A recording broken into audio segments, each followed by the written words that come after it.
the Lutheran Theological Seminary in Gettysburg, where we studied the Bible intently, and where we took homiletics classes during which we learned how to craft a proper sermon.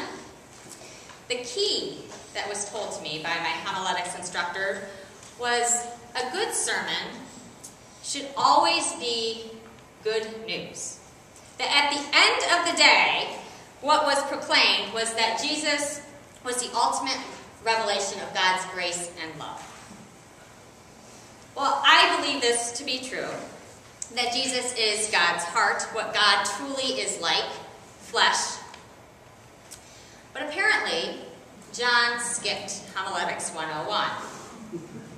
John also never attended the same workshops on how to get more members that I've attended, or read any of the Welcoming the Visitor books that I've read, because I'm more than 100% sure that I have never been called a viper in a sermon. I've also never walked into a church and been told I'm a viper. And I would certainly never give my child to a pastor who was going to tell me that my son or daughter was a viper, or a snake, or some ugly, low-life creature. I would remember that. It's not really good news. And there's also the part of me that I was thinking about in terms of John, that maybe the reason they're flocking to him is because they just want to gander at him. You know, like when people can't take their eyes off a really bad sideshow? Well, I don't think that that's quite true. He is out there spewing a fiery message to all kinds of people with splendid results. I'm a little bit jealous and I feel a little bit duped because apparently I have been going about this whole thing the wrong way.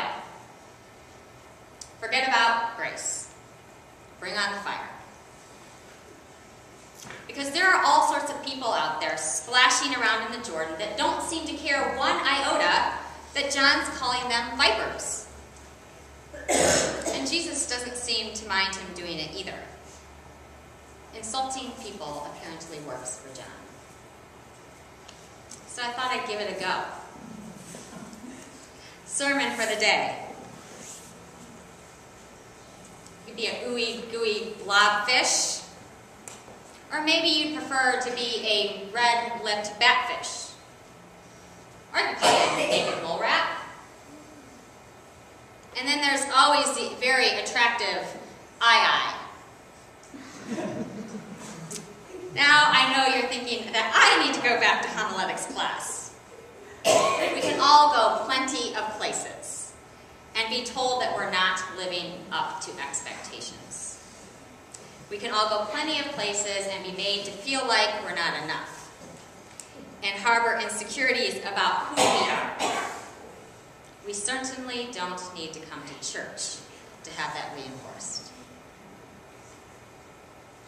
Well, it was sort of uncomfortable I know we're laughing, but it was sort of uncomfortable for me as I thought this through. Thought about telling you guys that you were hyenas and condors and all those kinds of things. Part of what made me uncomfortable about John telling people that they were broods of vipers is my perception that he's out there insulting them. I mean, what is it that makes him so great? What makes him a beautiful peacock and not a snake? I guess it's true that he's the preparer of the way. And that's a pretty glamorous job. If Jesus is the Son of the Most High, then John is the prophet of the Most High. And as just a little tiny point of interest here, often we read about John during Advent, about him being the preparer of the way, which he is, but he's not preparing us for when Jesus is getting ready to be born. We often read it sort of out of sync. Actually, John is doing all this preparation after Jesus is born. In the Gospel of Luke, it's about the here and now. He's not getting them or us ready for the manger. He's getting them and us ready for the cross. He's getting them ready to make ways, too. And that takes a bit more backbone. See, every week when I read the upcoming lessons, I try to pay attention to what sticks with me, what sort of intrigues me or calls out to me. So this week, when it was cursing people out as a brood of vipers, I was a little bit apprehensive because I'm well aware that there are better points to this story. Verse 22, for example, is quite lovely. You are my son, the beloved. With you I am well pleased. I mean, that's nice. Or verse 16 even. I baptize you with water, but the one more powerful than I is coming. That's obviously good news too. There are many things I could have gone with rather than John getting away with calling people names. But the more I pondered the people who were being called vipers and the fact that they were still coming, I had to wonder why. Maybe he isn't calling them names. Maybe he's telling it like it is. The fact that John does tell it like it is, and that the people want to hear it, that in and of itself is good news. Because sometimes I don't want to hear it like it actually is. And I don't even want to tell it like it actually is. I'd rather have things softened up for me a bit.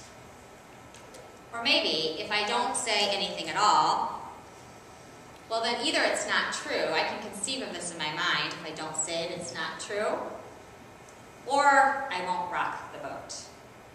And a settled sea is way better than a rocky one. Well, John, he is not very good at social pleasantries. And all these people in the scripture that we hear about today, the Pharisees and the tax collectors, the soldiers, and even the people with more than one coat. So I think that could be any of us. We probably all have more than one coat.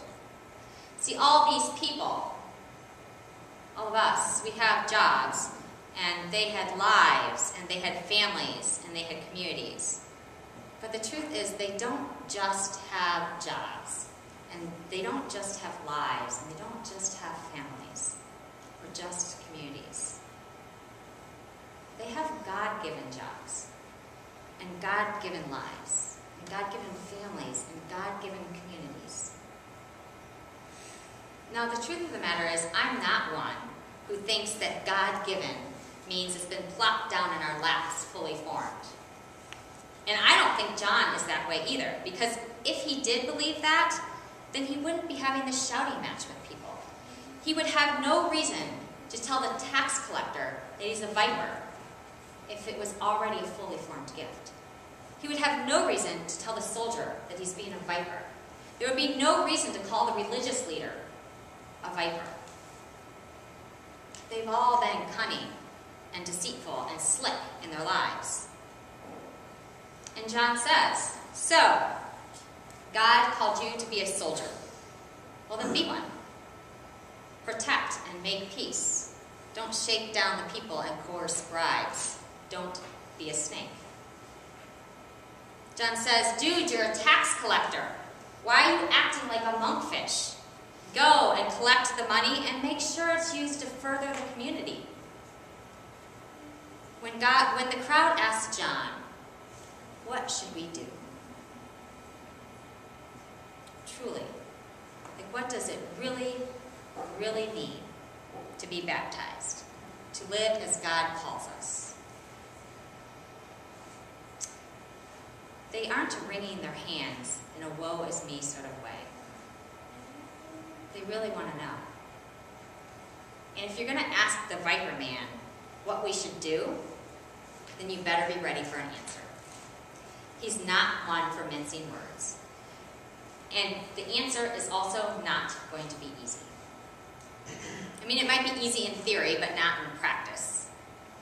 See, John's not about the meek and mild Christian life. John would not have done well in today's gentle church. John wouldn't have tolerated some of the things we hear and say. John would not have agreed with politics doesn't belong in the church.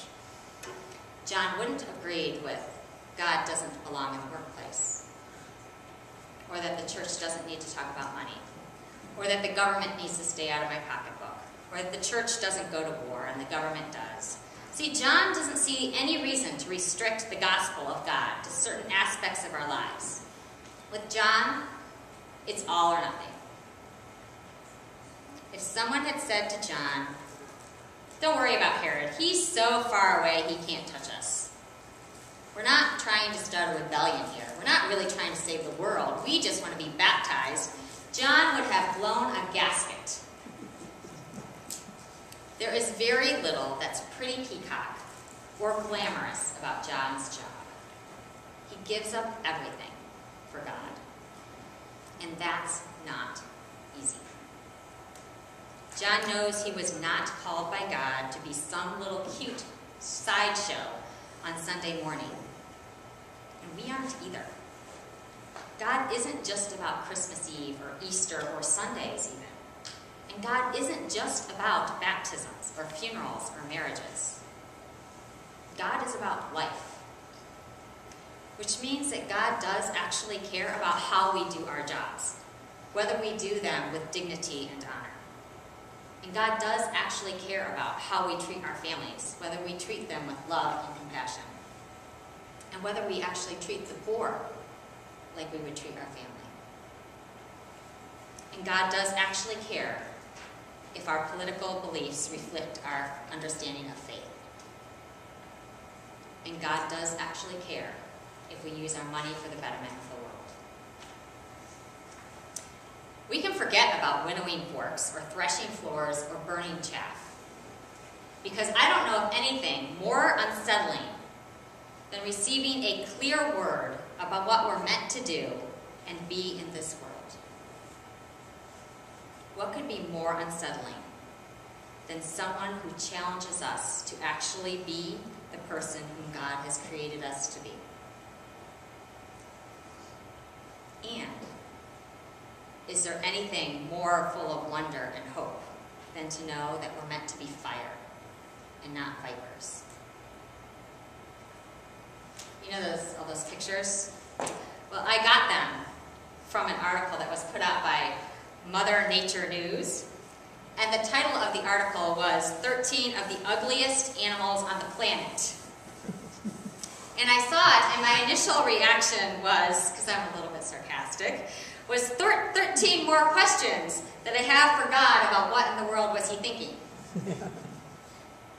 But you know, that ridiculous naked mole rat, it's made that way for a reason. You know, it doesn't have functional eyes or hair because it lives underground. And the condor, its head and neck have a few feathers for hygienic purposes, helping to keep it healthy. And the skin of the head and the neck blush in response to emotions so that it can communicate with others. And that's beautiful. It's not ugly. And the same is true for all the other animals up there. They were all made that way for a reason. Just as we are made to be fiery children of God and not as vipers. Because in the heart of the baptized, grace catches fire. And it seeks to blaze throughout every portion of life. So John says, you're a teacher, or a student, or an office worker, or social worker, pastor, or rabbi. You're a retiree, or a police officer, or a volunteer. Or even if you're without a job. Don't be a blobfish, is what John says. Be baptized. Be God's fire in every single place you go. Be a child of God and sear the world with his grace.